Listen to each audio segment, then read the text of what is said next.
손끝이 얼음 같으냐? 체온이 1도만 떨어져도 면역력이 30% 줄어듭니다.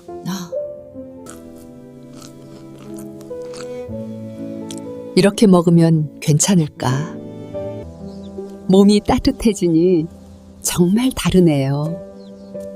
당신은 아침에 눈을 떴을 때 두 손이 너무 차가워서 이불 밖으로 내밀기도 싫었던 적이 있나요? 아니면 문 밖에 한 발만 내디뎌도 누군가가 몇 초 동안 혈관을 꽉 조인 것처럼 머리가 갑자기 어지러워진 날이 있었나요? 어젯밤에 충분히 자고 식사도 조심했는데 아침이 되면 몸이 마치 하루치 피로를 그대로 안고 있는 것처럼 무겁게 느껴질 때도 있습니다. 걷고 있거나 책상에 앉아 일하고 있을 때 갑자기 이해할 수 없는 열이 가슴에서 얼굴로 훅 올라왔다가 몇 분 뒤에는 또 싸늘해지며 맥박과 혈압이 오락가락할 때도 있습니다. 만약 그중 몇 가지라도 자신에게 스쳐 지나갔다고 느꼈다면 그냥 나이 들어서 그렇겠지라고 생각하지 마세요. 작지만 반복되는 그 신호들은 당신의 혈관이 서서히 탄력을 잃어가고 있으며 원래 부드러워야 할 혈관벽이 오래된 고무줄처럼 딱딱해지고 어디선가 조용한 염증의 불씨가 이미 피어오르고 있다는 몸의 속삭임입니다. 한번 혈관이 약해지기 시작하면 마치 물이 마르는 가을과도 같습니다. 물이 줄어들수록 바닥이 드러나고 작은 충격 하나에도 겨울 얇은 얼음판처럼 금이 가버립니다. 우리 몸도 마찬가지입니다. 혈관이 굳고 차가워지면 심장은 피를 밀어내기 위해 더 큰 힘을 써야 합니다. 그때 혈압은 순식간에 치솟고 단 몇 분 사이에도 요동칠 수 있습니다. 이 불안정한 변동 때문에 많은 사람들이 단순히 조금 피곤한가 보다 라고 생각하다가 뇌졸중이나 심부전처럼 위험한 상황에 빠지기도 합니다. 더 무서운 점은 이런 변화의 대부분이 조용히 아프지도 않고 뚜렷한 증상도 없이 진행된다는 것입니다. 어느 날 갑자기 한쪽 몸이 힘이 빠지거나 손의 감각이 사라지거나 시야가 안개 낀 것처럼 흐려질 때 비로소 알게 되는 경우가 많습니다. 하지만 다행스러운 점은 심각한 합병증이 나타나기 전에 몸은 늘 경고 신호를 보낸다는 것입니다. 그저 그 신호를 제대로 이해하고 하루 중 아주 작은 습관 하나만 바꿔도 몸은 충분히 다시 따뜻하고 안정적이며 건강한 상태로 되돌아갈 수 있습니다. 오늘 이야기에서는 많은 사람들이 오랫동안 잘못 사용해온 아주 익숙한 재료 하나를 알려드리려 합니다. 평범해 보이지만 혈압을 바꾸고 염증을 줄이며 순환을 개선하고 면역력까지 끌어올릴 수 있는 재료입니다. 특히 아침 몇 분만 투자하면 약 없이도 몸속을 따뜻하게 도울 수 있습니다. 본격적으로 시작하기 전에 앞으로의 건강 영상들을 빠르게 받아보고 싶으시다면 팔로우나 댓글, 구독을 눌러주세요. 한국에서는 어떤 주제를 더 알고 싶을 때 1이라는 숫자를 댓글로 남기는 경우가 많습니다. 오늘 제가 이야기할 방법이 궁금하다면 아래에 1을 남겨주세요. 이런 작은 반응들이 채널이 유익한 정보를 계속 전하는데 큰 힘이 됩니다. 저는 유호진이라고 합니다. 저는 30년 넘게 진료해온 전문의이며 현재 대학병원에서 일하고 있습니다. 수많은 환자들을 진료하며 공통적으로 느낀 점이 하나 있습니다. 혈압이 들쭉날쭉하고 손발이 차고 만성염증이나 오래된 피로를 앓는 대부분의 사람들은 겉보기엔 아주 단순한 이유에서 시작된다는 것입니다. 바로 몸이 너무 차갑고 혈관이 너무 긴장돼 있으며 조용한 염증이 오랫동안 쌓여 있다는 사실입니다. 천을 단 1도만 올려도 면역력이 거의 30%나 높아질 수 있고 혈액이 부드럽게 흐르면 심장이 지는 부담이 크게 줄어듭니다. 이 이야기는 아마 제가 아직도 선명히 기억하는 어느 가을 아침에서 시작됩니다. 외곽의 작은 마을에서 저는 지역 건강 조사를 하던 중 102세의 한국인 할아버지를 만났습니다. 그날 날씨는 매우 추웠고 사람들의 입에서는 하얀 숨결이 연기처럼 퍼져나오고 있었습니다. 그런데 그 할아버지의 손은 놀라울 만큼 따뜻했습니다. 식탁에는 몇 가지 소박한 반찬만 있었는데 그중 단 하나, 60년 넘게 단 한 번도 빼놓지 않은 것이 있었습니다. 바로 찐 생강, 살짝 익힌 따뜻한 향의 생강 한 조각이었습니다. 약간 매콤하면서도 은은하게 단맛이 나는 그 생강 말입니다. 할아버지는 혈압약도 소염제도 한 번도 먹어본 적이 없고 겨울이면 손발이 항상 따뜻했다고 말했습니다. 그때는 체질이 좋으신가 보다 하고 넘겼지만 여러 연구와 비슷한 사례들 그리고 수많은 의학 데이터를 통해 저는 한 가지 사실을 깨달았습니다. 같은 생강이라도 사용하는 방식이 완전히 정반대의 결과를 만든다는 것입니다. 대부분의 사람들은 생강이 순환에 좋다는 건 알고 있지만 잘못 사용하는 경우가 많습니다. 너무 오래 끓이거나 설탕에 절이거나 말려서 차로 우려 마시기도 합니다. 하지만 그런 방법들은 중요한 활성 성분 대부분을 파괴해버립니다. 특히 생강을 제대로 쪘을 때 가장 강하게 발현되는 핵심 대사 물질이 그렇습니다. 이 작은 차이가 몸에서는 아주 큰 변화를 만들어냅니다. 제가 그 원리를 정확히 이해하고 환자들에게 적용하기 시작했을 때 놀라운 변화가 나타났습니다. 단 3주 만에 손이 따뜻해지고 머리가 맑아지고 잠이 깊어지고 혈압이 수십 단위 안정됐다고 말하는 이들이 많았습니다. 그 모든 변화가 손가락 마디보다 작은 생강 찐 조각 하나에서 시작됐습니다. 오늘 저는 그간 거의 잊혀졌던 이 단순하지만 중요한 비법을 여러분께 전해드리고자 합니다. 이 이야기를 끝까지 들으신다면 작은 조리법 하나가 어떻게 순환, 염증, 그리고 전반적인 건강까지 바꿀 수 있는지 이해하게 되실 겁니다. 우리 몸은 늘 스스로 회복할 수 있는 놀라운 능력을 가지고 있습니다. 그저 올바른 조건만 주면 됩니다. 그리고 때로는 그 조건이 매일 스쳐 지나가는 당신의 부엌 안에 조용히 자리 잡고 있습니다. 그 100세가 넘은 할아버지를 만난 이후로 저는 예전에는 단순한 피로라고만 생각했던 증상들로 내원하는 환자들을 더 유심히 보기 시작했습니다. 한 60대 여성은 아침마다 이마 위에 누군가 돌을 올려놓은 것처럼 머리가 무겁다고 호소했습니다. 한 중년의 직장인 남성은 난방이 켜진 실내에 앉아 있어도 손발이 항상 차갑다고 말했습니다. 또 다른 할머니는 저녁마다 쥐가 자주 나고 바깥에서 몇 분만 걸어도 심장이 두근거리고 숨이 찬다고 이야기했습니다. 이 반복되는 이야기를 들을 때마다 저는 공통점을 깨달았습니다. 그들의 혈관은 더 이상 유연하지 않고 천은 정상보다 낮으며 조용한 염증이 장기를 더 힘들게 하고 있다는 것입니다. 조사 과정에서 제가 가장 인상 깊게 느낀 점은 생강이 어떤 방식으로 조리되느냐에 따라 효과가 크게 달라진다는 것이었습니다. 한국 사람들은 생강차를 많이 마시기 때문에 보통 오래 끓이거나 꿀에 절여 먹습니다. 하지만 연구를 하면 할수록 끓는 물의 온도와 긴 가열 시간이 생강의 귀한 활성 성분 대부분을 파괴한다는 사실이 명확해졌습니다. 생강을 끓이면 매운맛과 한겸작용을 만드는 성분인 진저롤이 빠르게 분해되거나 날아가 버립니다. 반면 생강을 100도 이하의 적당한 온도로 쪄주면 진저롤이 쇼가올로 전환되는데 이 쇼가올은 염증을 가라앉히고 순환을 개선하며 몸을 안쪽부터 따뜻하게 만드는데 훨씬 더 강력한 성분입니다. 저는 쇼가올이 있는 환경에서 혈관 내피세포를 현미경으로 관찰한 적이 있습니다. 수축돼 가장자리가 고르지 않고 염증 반응이 뚜렷하던 세포들이 물을 준 꽃이 다시 피듯 부드럽게 펼쳐졌습니다. 혈관벽이 이렇게 이완되면 혈류가 훨씬 원활해지고 심장은 덜 무리하게 되며 그 결과 혈압도 훨씬 안정됩니다. 그래서인지 예전에는 어지럼증과 눈앞이 흐려지는 증상을 자주 느끼던 많은 환자들이 생강찜을 몇 주 사용한 뒤 머리가 가벼워지고 손이 따뜻해지고 잠이 깊어졌다고 말하곤 했습니다. 천은 전신 건강과 깊은 관련이 있지만 많은 사람은 이를 잘 인식하지 못합니다. 천이 1도만 떨어져도 대사 속도가 눈에 띄게 줄고 면역은 제대로 기능하지 못하며 팔다리로 가는 혈액량도 크게 줄어듭니다. 그래서 손발이 찬 사람들은 혈압 문제, 스트레스, 수면 장애, 기억력 저하도 함께 겪는 경우가 많습니다. 생강찜은 끓인 생강과 달리 갈색 지방 세포를 활성화시키는 능력이 있습니다. 이 세포는 체열을 만들어내는 역할을 하는데 이 기능이 강화되면 몸이 스스로 열을 내어 순환이 살아나고 혈액이 따뜻해지며 더 힘있게 흐르게 됩니다. 몇 해 전 초겨울 70살가량의 남성 환자가 저를 찾아온 적이 있습니다. 아침에 일어나기만 하면 심장이 뛰는 것이 마치 방금 달린 사람처럼 두근거리고 머리도 몇 분 동안 울리듯 어지럽다고 했습니다. 집에서 측정한 그의 혈압은 날마다 큰 폭으로 변했습니다. 어떤 날은 160, 어떤 날은 130.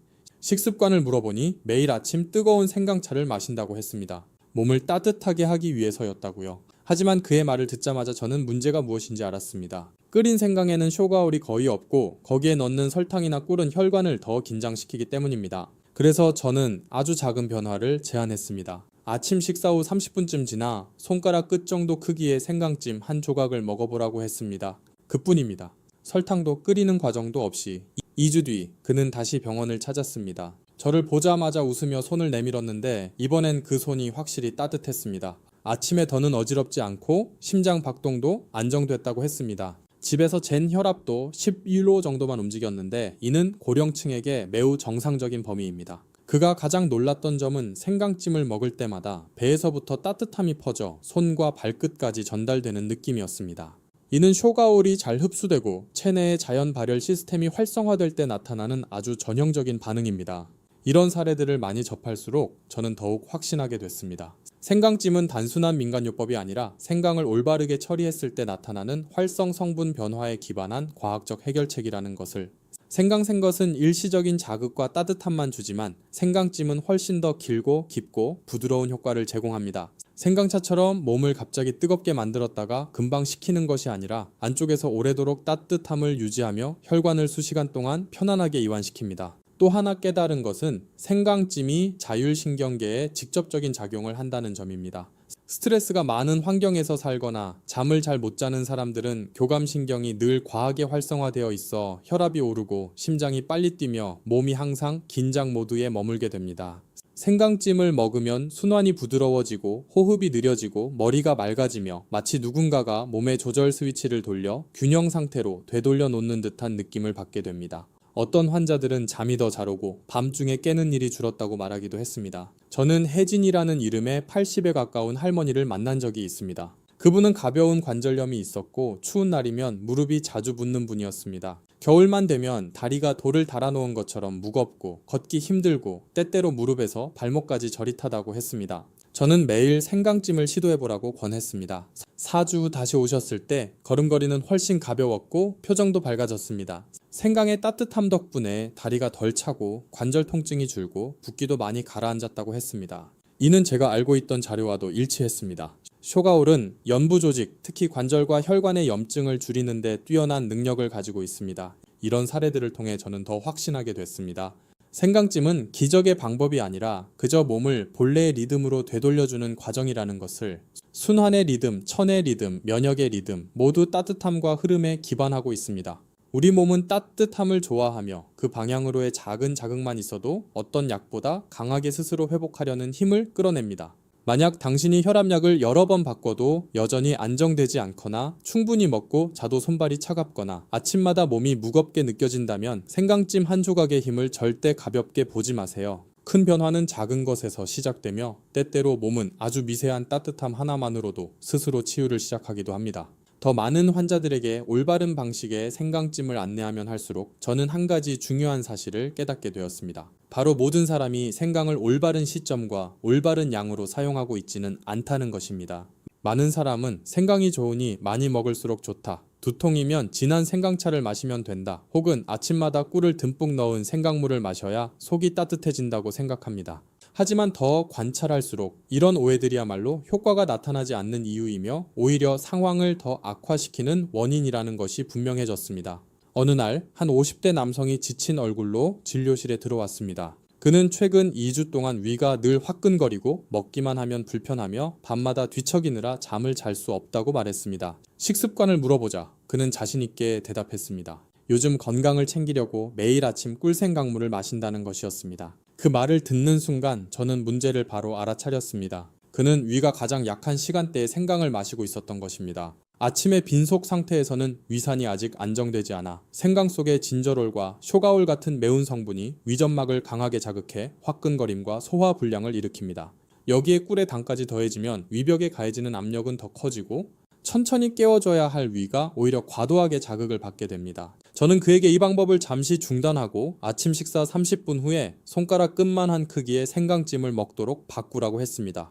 일주일 후 그는 다시 찾아왔습니다. 화끈거림은 완전히 사라졌고 잠도 다시 정상적으로 잘 잔다고 했습니다. 또 하나 흔히 보는 실수는 생강을 너무 오래 보관하는 것입니다. 한국 사람들은 생강을 한번 사서 냉장고에 일주일씩 넣어두는 경우가 많습니다. 하지만 많은 이들이 모르는 것은 산화가 매우 빠르게 일어난다는 사실입니다. 특히 생강을 찐 뒤 오래 두면 표면이 갈색으로 변하고 때로는 약간 미끈거리기도 합니다. 그 단계가 되면 유익한 활성 성분은 크게 줄어들고 분해 과정에서 생기는 물질이 장을 자극할 수도 있습니다. 그래서 저는 항상 말합니다. 생강찜은 이틀 안에 먹어야 하며 가장 좋은 것은 당일 찌고 당일 먹는 것이라고. 부득이하게 보관해야 한다면 얇게 썰어 냉동해도 되지만 그 역시 3일 이상 보관하지 말라고 안내합니다. 이 방법은 일반 냉장 보관보다 활성 성분의 구조를 훨씬 안정적으로 유지합니다. 또 어떤 사람들은 꿀생강, 설탕에 절인 생강 혹은 마트에서 파는 가공생강이 효과가 있는지 묻습니다. 그런 제품들은 맛과 향을 유지할 수는 있지만 염증을 줄이거나 순환을 개선하는 효과는 거의 없습니다. 당은 어떤 형태로든 쇼가올의 작용을 약하게 만들고 몸의 과도한 반응을 유발하기 쉽습니다. 특히 당뇨 위험이 있는 사람들은 혈당 변동이 심해질수록 혈관이 손상되기 쉬워 더 위험합니다. 저는 예전에 한 할머니를 본 적이 있습니다. 그분은 잠을 잘 자기 위해 매일 밤 꿀생강을 먹었는데 실제로는 그 당 때문에 심장이 빨리 뛰어 밤중에 자주 깨곤 했습니다. 생강찜으로 바꾸자 이런 증상은 완전히 사라졌습니다. 또 한 가지 많은 사람들이 모르는 점은 생강이 강한 온열성 식품이라는 것입니다. 즉 과하게 먹으면 몸이 과열될 수 있다는 뜻입니다. 한 번은 45살의 건강한 여성이 찾아왔습니다. 손발도 차지 않고 평소 건강했지만 생강이 좋다는 말을 듣고 매일 생강 생것을 4-5조각씩 먹고 있었습니다. 그 결과 얼굴이 붉어지고 입이 마르며 심장이 빨리 뛰고 잠도 잘 오지 않는 증상이 생겼습니다. 생강을 중단하고 이틀에 한 번 생강찜 한 조각만 먹도록 하자 그녀의 몸은 다시 정상으로 돌아왔습니다. 저는 항상 이렇게 말합니다. 생강은 많이 먹는 것이 아니라 규칙적으로 먹는 것이 중요하다. 작은 조각 하나라도 올바른 방식이면 잘못된 시간에 많은 양을 먹는 것보다 효과가 훨씬 강력하다. 또 하나 중요한 점은 생강과 약물의 상호작용입니다. 생강은 순환을 개선하지만 바로 그 이유 때문에 혈압약, 항응고제, 당뇨약을 복용 중이라면 생강을 너무 많이 먹을 경우 약효가 과도하게 강화될 수 있습니다. 저는 항응고제를 복용하면서 생강 생것을 매일 먹던 환자를 본 적이 있습니다. 그는 사소한 충격에도 쉽게 멍이 들고 피머짐이 잘 되지 않았습니다. 생강찜을 소량으로 하루 걸러 먹도록 바꾸자 모든 것이 안정되었습니다. 그래서 저는 항상 말합니다. 약을 복용 중이라면 약을 먹는 시간과 생강찜을 먹는 시간 사이에 최소 2시간은 띄울 것. 하지만 이렇게 말한다고 해서 생강찜이 어렵거나 복잡한 것은 아닙니다. 실제로는 매우 간단합니다. 기억해야 할 것은 딱 4가지입니다. 빈속에 먹지 말 것, 당과 함께 먹지 말 것, 오래 보관하지 말 것, 과량 섭취하지 말 것. 이 4가지만 지키면 몸은 부담 없이 생강을 자연스러운 리듬으로 흡수하고 과도한 자극도 불편도 생기지 않습니다. 가장 중요한 것은 규칙성입니다. 마치 아침마다 창문을 열어 햇빛을 들이듯 조금씩 천천히 몸이 깨어날 시간을 주는 것입니다. 저는 20년 동안 손발이 차가웠던 75세의 한 어르신을 기억합니다. 겨울이면 장갑을 2겹이나 껴도 따뜻해지지 않는다고 했습니다. 하지만 생강찜을 식후 30분 뒤 매일 한 조각씩 먹도록 한 뒤 단 한 달 만에 그의 손이 다시 붉은 빛을 띠기 시작했습니다. 검사해보니 말초 순환 지표가 눈에 띄게 좋아져 있었습니다. 그의 변화에서 중요한 점은 그가 원칙을 정확히 지켰다는 것입니다. 빈속 금지, 과량 금지, 장기 보관 금지. 그 꾸준함이 그의 몸을 바꾼 것입니다. 생강찜은 매일 몸이 필요로 하는 따뜻한 숨결 같은 존재입니다. 약처럼 갑작스러운 변화를 만들진 않지만 하루하루 조금씩 마치 조그마한 물방울들이 모여 강을 이루듯 몸을 변화시키기 시작합니다. 꾸준히 유지하면 천은 오르고 순환은 부드러워지고 염증은 가라앉고 몸은 본래의 건강한 리듬으로 돌아오게 됩니다. 작지만 꾸준한 변화가 몇 달 뒤 완전히 다른 몸을 만들어낼 수 있습니다. 여러 해 동안 함께해온 환자들의 여정을 되돌아보면 저는 한 가지 사실을 깊이 깨닫게 됩니다. 몸의 큰 변화는 언제나 아주 작은 것에서 시작된다는 것입니다. 수십 년 동안 고혈압과 싸워온 사람, 아침마다 머리가 무겁고 피곤했던 사람, 얼어붙은 듯한 손 때문에 늘 불편했던 사람들. 그런 이들도 매일 작은 생강찜 한 조각을 꾸준히 먹기 시작하면 몸이 아주 부드럽고 느리지만 확실하게 달라졌습니다. 마치 아침 햇살이 어두운 방으로 천천히 스며들듯 시끄럽지 않지만 차가움을 밀어낼 만큼 강한 변화였습니다. 저는 지금도 어느 겨울 오후를 기억합니다. 이른이 훌쩍 넘은 부부가 저를 만나러 왔습니다. 그들은 서울 외곽에 살고 있었고 칼바람이 부는 겨울이면 수년 동안 같은 고통을 겪어왔습니다. 손발이 차고 잠은 자주 뒤척이며 깨고 아침엔 어지러워 쉽게 일어나지 못했습니다. 특히 남편은 혈압 변동이 심해 관리가 어려웠습니다. 아내는 무릎이 자주 아파 날씨만 바뀌어도 일을 멈춰야 했습니다. 제가 무엇을 시도해봤는지 묻자 그들은 씁쓸한 미소를 지으며 대답했습니다. 영양제도 먹어보고 여러 종류의 차도 마셔보고 심지어 찜질이나 온열요법도 했지만 효과는 그때뿐이었다고요. 저는 잠시 그들을 바라보았습니다. 그들은 손을 꼭 잡고 제 말을 기다리고 있었습니다. 그 순간 저는 깨달았습니다. 사람들이 원하는 것은 때때로 약이나 수치가 아니라 서로에게 평온한 하루를 이어갈 수 있는 작은 희망이라는 사실을요. 그래서 저는 아주 간단한 한 문장을 말했습니다. 매일 생강찜 한 조각부터 다시 시작해보세요. 그들은 처음엔 농담인 줄 알았습니다. 하지만 저는 쇼가올에서부터 말초순환, 청화 조용한 염증까지 하나하나 차근차근 설명했습니다. 그리고 말했습니다. 몸은 오래된 집과 같다고 생강찜은 그 집을 안쪽부터 데워주는 작고 은은한 불빛과 같다고요. 한 달 후 그들은 다시 찾아왔습니다. 아내가 먼저 문을 열고 들어왔는데 표정이 놀랄 만큼 밝아져 있었습니다. 무릎 통증이 확연히 줄었고 아침에 일어날 때 식탁을 잡지 않아도 혼자 일어설 수 있게 되었다고 했습니다.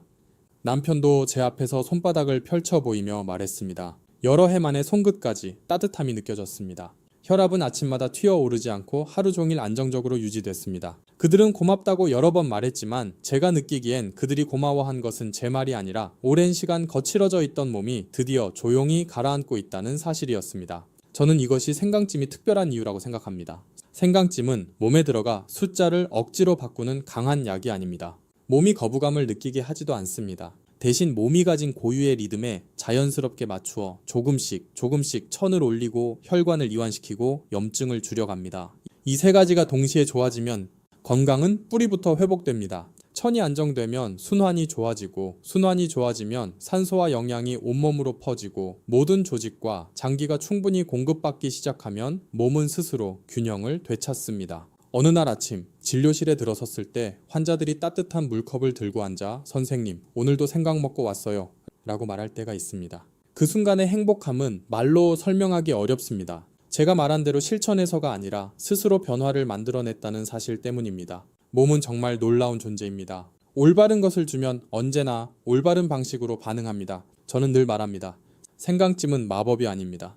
이미 병이 심한 단계라면 약을 대신할 수는 없습니다.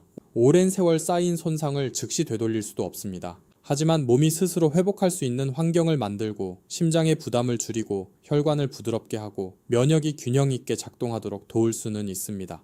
무엇보다 생강찜은 안전하고 은은하고 한국인과 아시아인의 생활 리듬에 무척 잘 맞는 방법입니다. 우리는 오래전부터 몸의 따뜻함을 건강의 중심 가치로 삼아왔으니까요. 만약 지금 이 글을 읽는 당신도 제가 말한 증상, 손발 차가움, 아침 어지럼증, 불안정한 혈압, 이유 모를 피로, 이 중 몇 가지라도 해당된다면 내일 아침부터 시작해보세요. 그저 생강 한 뿌리를 꺼내 손가락 크기만큼 잘라 10분 정도 쪄주고 조금 식힌 뒤 아침 식사 후 먹기만 하면 됩니다. 복잡할 것도 없습니다. 시간도 거의 들지 않습니다. 아침에 단 3분이면 몸에게 회복할 기회를 주는 것입니다. 그리고 몇 주만 꾸준히 해보면 아주 작은 변화들이 찾아옵니다. 아침머리가 가벼워지고, 손이 따뜻해지고, 밤에 깊이 잠들고, 심장이 차분하게 뛰는 변화들. 천이 다시 안정되면 당신이 잃었다고 생각했던 힘이 서서히 돌아옵니다. 저는 오늘의 이야기가 단순한 지식이 아니라 건강은 거창한 것이 아니라는 부드러운 메시지가 되기를 바랍니다. 건강은 매일 반복되는 작은 선택들 속에서 만들어집니다.